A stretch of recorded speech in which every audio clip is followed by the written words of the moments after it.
Welcome. Baruch atah Adonai Eloheinu melech haolam asher kitshanu b'mitzvotav v'tzivanu la'asok b'divrei Torah. Amen.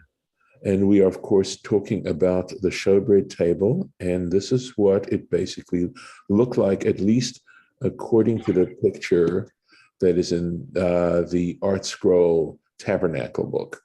This is the showbread table. I have to see if somewhere on my computer I may have the picture that's from this book that I, first of all, that I discovered in the Temple of Aaron synagogue library, and just totally exploded and opened up these particular passages because of the visual images. So basically, in the other book, these three posts, these canes, actually come together at the bottom, and they sort of go at a diagonal, the two outer ones, and then the set here too going up.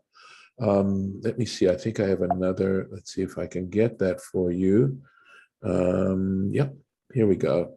Letting you see. These are these plates that they made. Rashi's going to talk about it. That the bread used to lie in. Now this could be the bread itself that they're showing you, and it's called lechem hapanim, right? That is the bread of faces, and these little pieces here are the faces of the bread, and how they lay in top on 6 rows, right? That's what we're seeing: 6 on one side, 6 on the other. So we're going to do this, as they say, on the inside when we actually look at the Rashi itself. This is what we're actually examining right now.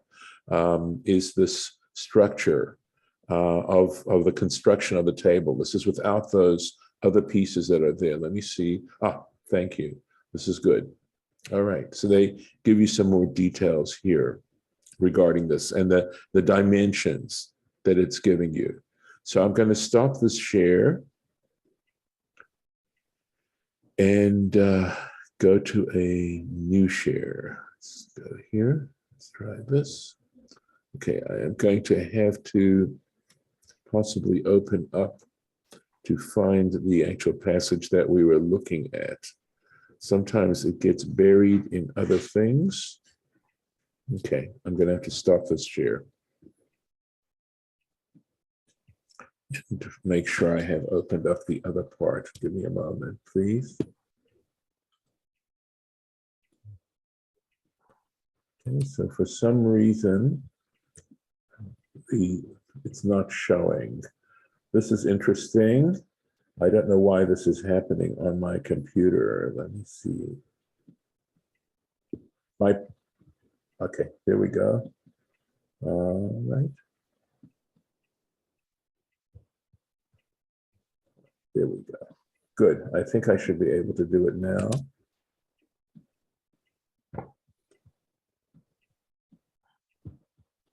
And let's try this now.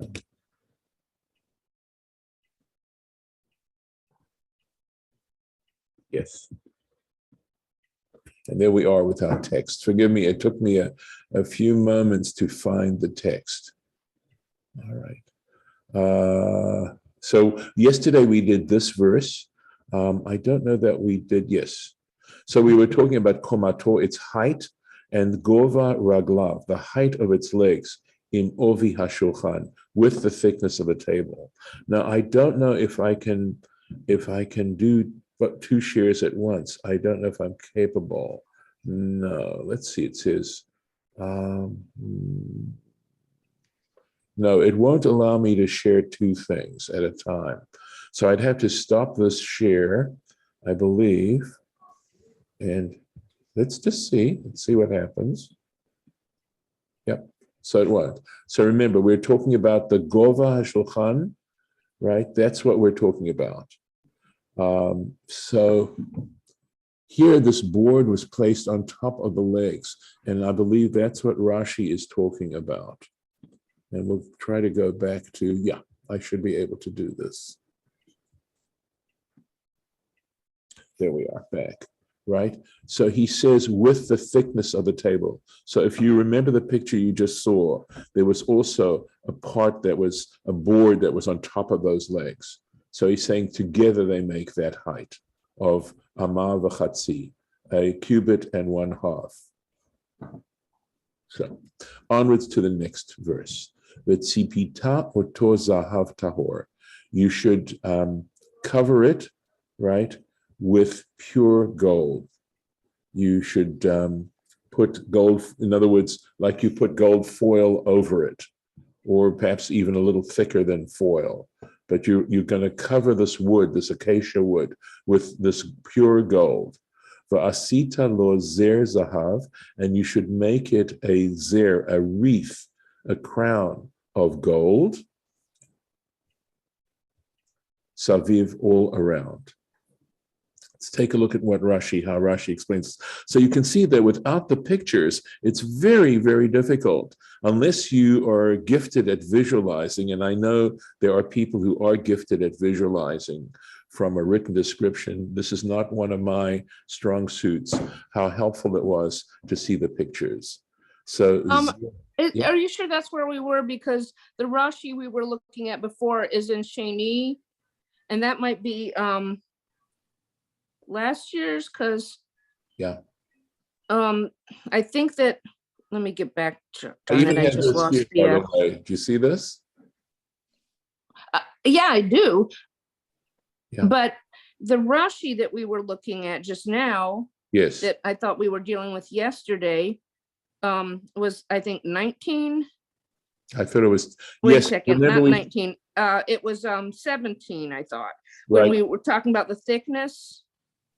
No, that would be the thickness of the ark cover.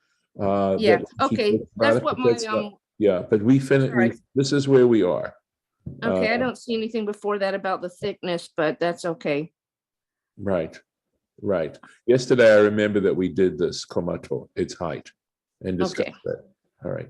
So the question is, Rashi says, this crown of gold, siman leketer malchut.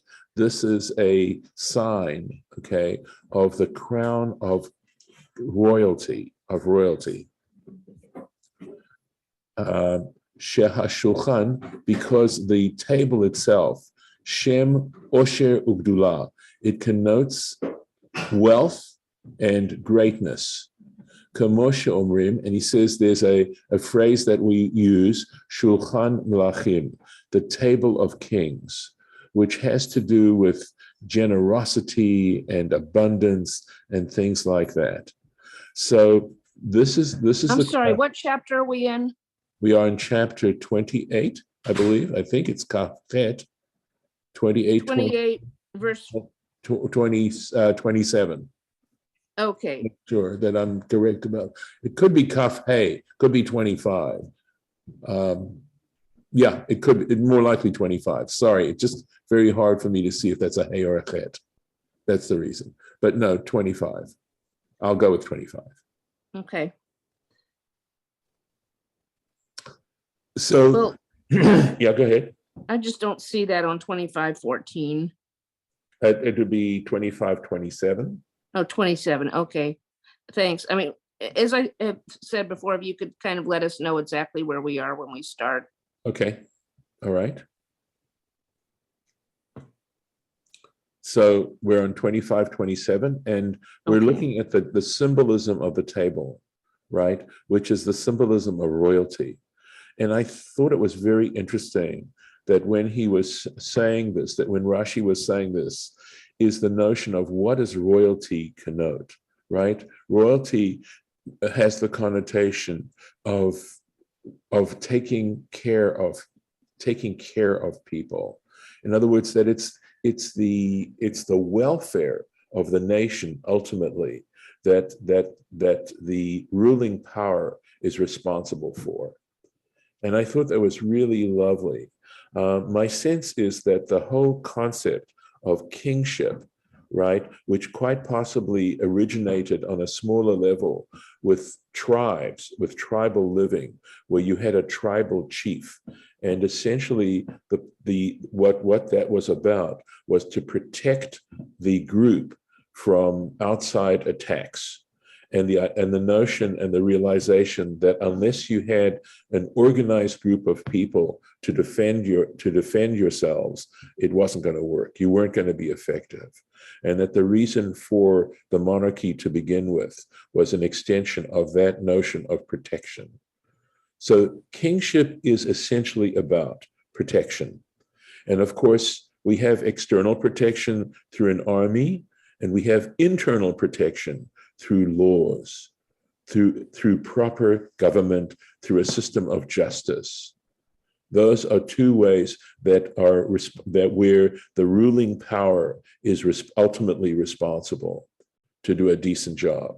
And in that sense, this table, this showbread table, was a symbol of that, of the protection that God gives us. So I just think that there's such a good lesson there in terms of leadership and power, and not to forget that responsibility. That ultimately the welfare of the nation hangs on you. And that's why you're given that kind of power to ensure the welfare of the nation, whether from external dangers or internal dangers. And the whole thing sort of comes together under that rubric. So onto the next verse. But actually, before we go to that, you may be familiar with the statement in Pirkei Avot that there are three crowns. It mentions three crowns. It mentions the crown of the priesthood, the crown of royalty, and I think it's the crown, right, and the crown of knowledge, right, the crown of scholarship, something like that, right? And then it says, but the crown of a good name excels them all.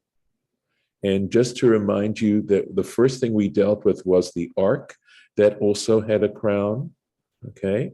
The table of showbread, which is the crown. The ark would represent scholarship, knowledge, etc., like that, right?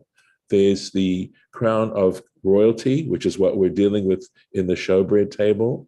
And later on, we will talk about the altar for incense, which would be the crown, I believe, of the priesthood. But then it says, the crown of a good name excels them all. So it's a reference actually to the tabernacle. So going on. V'asita lo miskeret tofach saviv.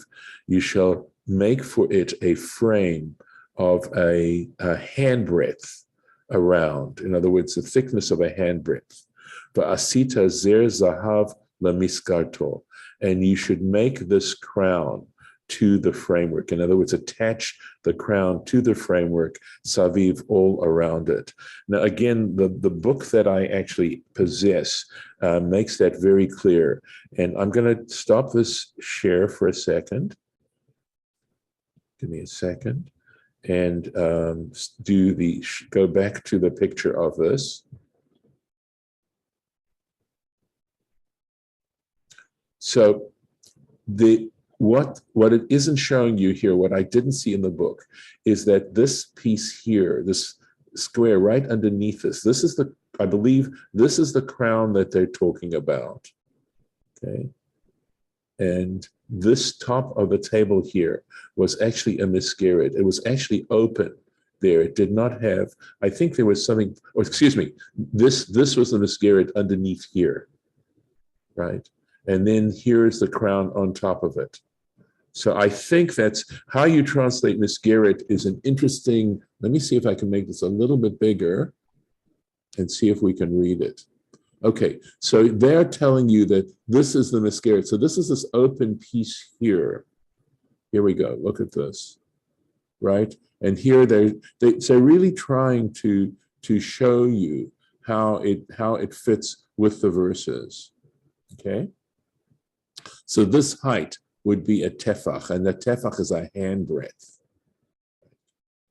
So there are different opinions as far as what this actually looked like. But I know that even in the book that I have, there's this board that fits on top of it, right? So he says daf. A daf is a board. So here we're seeing it. Interesting. So they're calling this the misgeret. This would be the flat part, and above this, it's a little bit confusing. It's almost like an Escher picture, it feels like, because it's hard to tell. Okay, and where the zer would be. Okay. Let's see something, if I can go back up. Go to, let's see. All right, let's just go back to the text itself now. I was looking to see if there was another picture that I could use, but that's okay. Going on. Let's see what Rashi has to say here. Misgeret. And he says Ketargumor, okay? It's as the Targum translates it in Aramaic, Gedan Fa.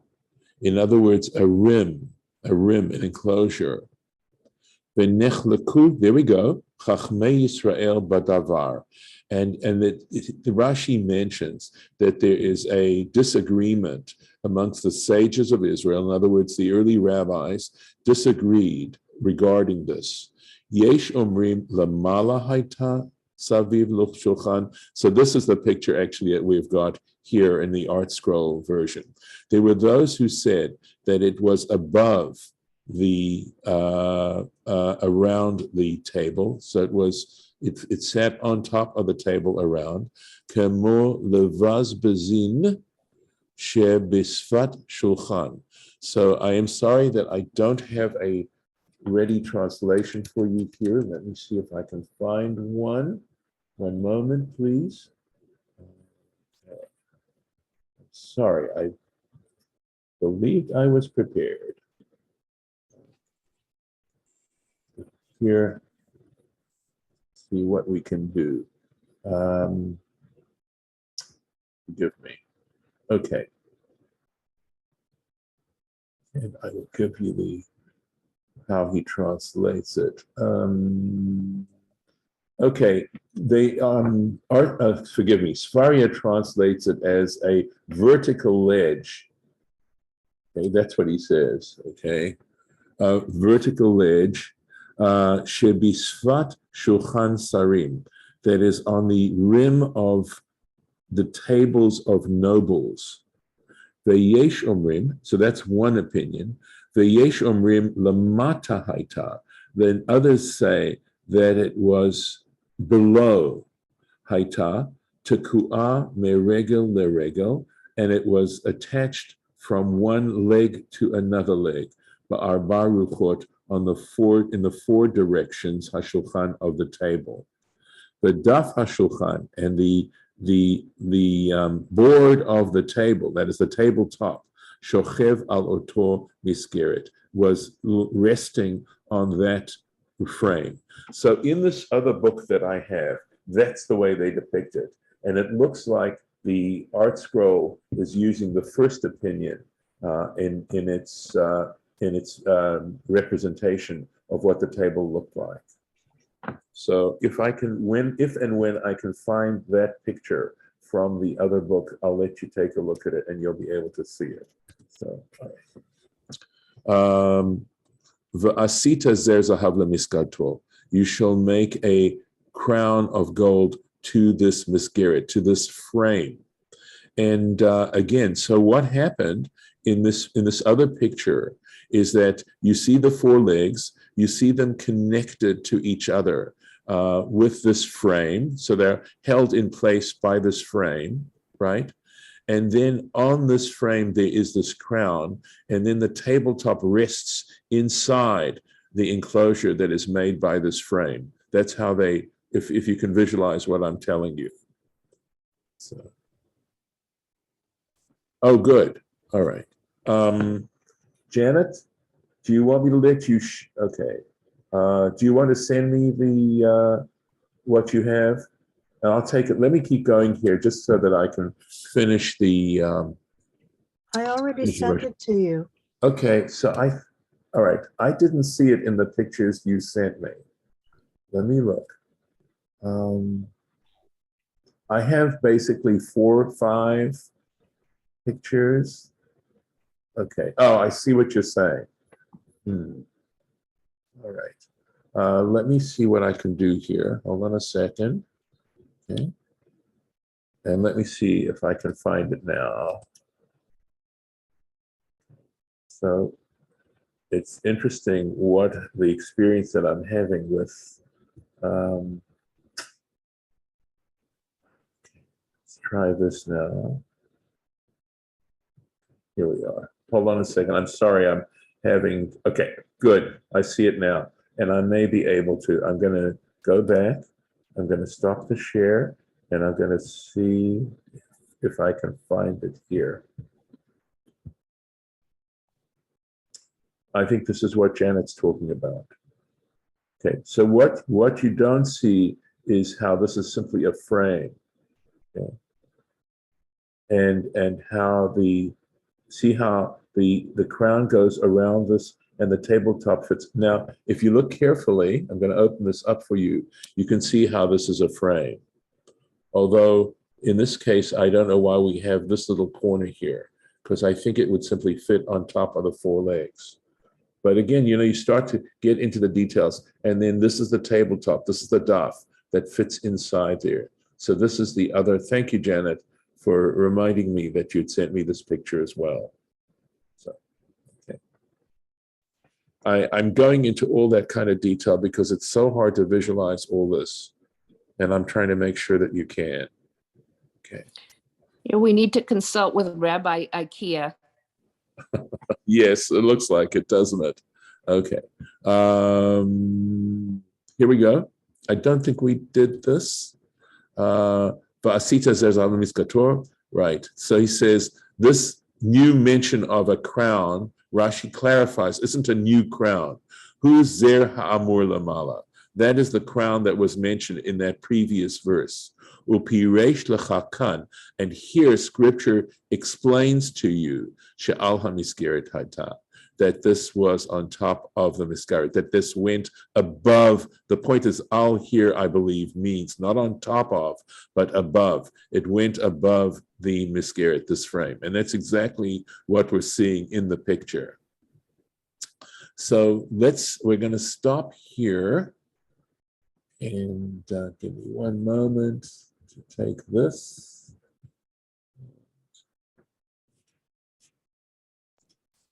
Yeah, okay. And put it in, see if I can get it inside here. All right, and put that here. Ooh, sorry about that. And we'll start here tomorrow. I know we're going very slowly on this, and I'm going to stop the share. And here we go. And give you a chance if you'd like to comment at all.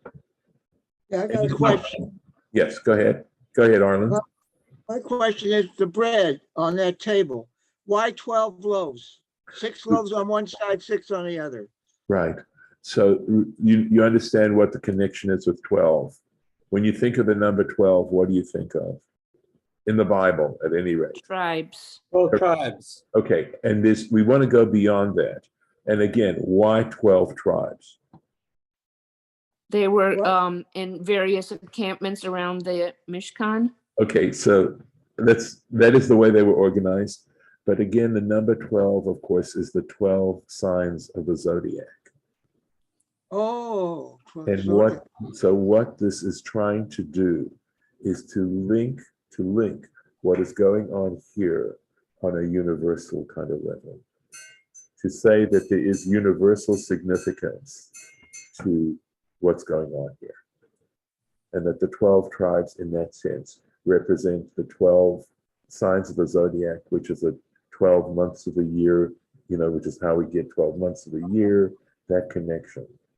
So that's, you want to take these numbers and sort of combine them together. Yes. Rabbi, so you're saying that the 12 tribes is connected to the 12 months of the zodiac? Or 12? Yes, the 12 signs of the zodiac. Not, I haven't ever thought to myself, okay, whether or not the specific signs of the zodiac are connected to some of the animals mentioned with the tribes, because the tribes are symbolized like in Jacob's blessing, he compares. So I don't believe I have seen any connection. I haven't come across it yet in my studies, a direct connection between those 12 signs and the 12 tribes. So what was the connection that you were making? Say that again. What was the connection that you just made? Just the fact that there is a way to universalize, to say that what's going on, it's a basic mystical concept, which is to say that what goes on here in this world is reflected in the universe. So it's a paradox. Microcosm, that we're a It's a microcosm. paradox of tribalism and universalism. Is it Right. connection? Okay, so but would that be, I mean, are you talking about like Kabbalah or something? Or, I mean, Yeah, where does zodiac come into the, I mean, honestly, I've never heard that zodiac was connected with Judaism at all. Well, let me give you a couple of examples. Mazel tov. Exactly. Okay, so first of all, according to the Bible itself, who's the first Jew according to the Torah? Abraham. Yes. And where does he come from? Forgot the name. Ur. From Ur of the Chaldees. He comes from Babylonia. And what are the Babylonians very, very noted for? Astrology. And in order to do their astrology, they needed to study astronomy. And they're the ones who came up with the 60 minutes, the sexagesimal system, which we have today in 60 seconds and 60 minutes in an hour, 60 seconds in a minute. That's all from Babylonia originally, okay? And including the signs of the zodiac. That's all Babylonian stuff, which shows a certain, legitimacy, if you want to call it, in the fact that that's where Abraham comes from. He comes from Babylonia.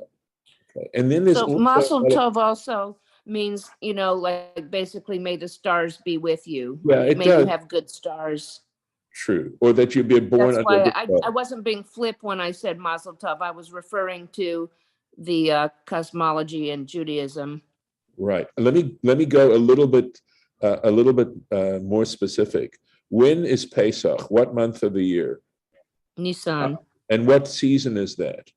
Spring. And what's the sign of the zodiac in springtime? Oh, that's right. The ram. Is it? Is it? Well, I'm in Aries. Aries Okay. Okay. All right. Okay. And what do we sacrifice in? and Taurus is there also. Okay. Yeah, but the point is that it's the time of the year when we're talking about sacrificing the lamb. Okay. Okay. So that's number one. The celebration of Rosh Hashanah is when? Fall. In the fall. Okay. And what is the basic issue of what goes on at Rosh Hashanah according to our tradition? The world is Born. judged. Oh. All judged at that time. What's the astronomical sign at that time? Libra. And what Libra? What's Libra? Scales. And what's justice? Scales of justice. Mm-hmm. So there's these connections with these holidays, with at least these two for sure at the time. So yes, there is a connection. We do say Lo Mazal Yisrael, by the way. So there, incidentally, one thing we don't necessarily appreciate is that, like out in India and China and those areas, they take that stuff very, very seriously. We don't in Western culture, but in Eastern cultures, they take that stuff seriously. And I suspect that there's a combination, where Jerusalem is like, they said it was like the navel of the universe. And so there are influences both from West and East within our culture. And on the other hand, we say Ein Mazal Yisrael, which means, we aren't influenced by the stars, quote, quote, in that sense, because of our connection with God. that to whatever extent one has a connection with the divine, you can avoid being, having your fate sealed. And by the way, of course, the sense of Greek tragedy, right? If you look at, I think it's Ulysses, okay, that there's a sense that you're basically governed. The way the Greeks put it is by the gods, that they basically control your life. That is it Ulysses, if I'm correct? Maybe I'm I'm wrong. not sure what you're asking specifically about. So but I'm all saying Greek- specifically, sorry, it's not Oedipus. I'm thinking of Oedipus, forgive me, not Ulysses. Oedipus. Oedipus is fated that he is going to kill his father and sleep with his mother. That is not under Oedipus's control. It's going to happen. And that's the sense of Greek tragedy. Greek tragedy is, and I learned this from Professor Hanan Brichta, that in some ways you can define Greek tragedy as what is tragic is that we don't have control of what ultimately happens to us. What's biblical tragedy? Well, biblical tragedy you find very early on in Genesis when Cain kills Abel. And basically the Torah says right there, while it's very strong, you can control it. It says you can master it. So what's tragedy in Jewish or in biblical sense? Tragedy is the fact that we are capable of controlling our lives and choose not to. That's the tragedy for human beings. It's an interesting thing. So we know we are very much influenced by external influences. And internal influences, right? So you hear me talking constantly, right, of controlling our impulses. And those impulses are very, very strong. And it's a battle. So, okay, little bit of what Got one more question. Okay, I think we're out of time, actually, Harlan. Oh, way. We really are going to have to stop. Okay, Okay, thanks. Can you save your question for tomorrow? Take care. I will. Thanks, everyone.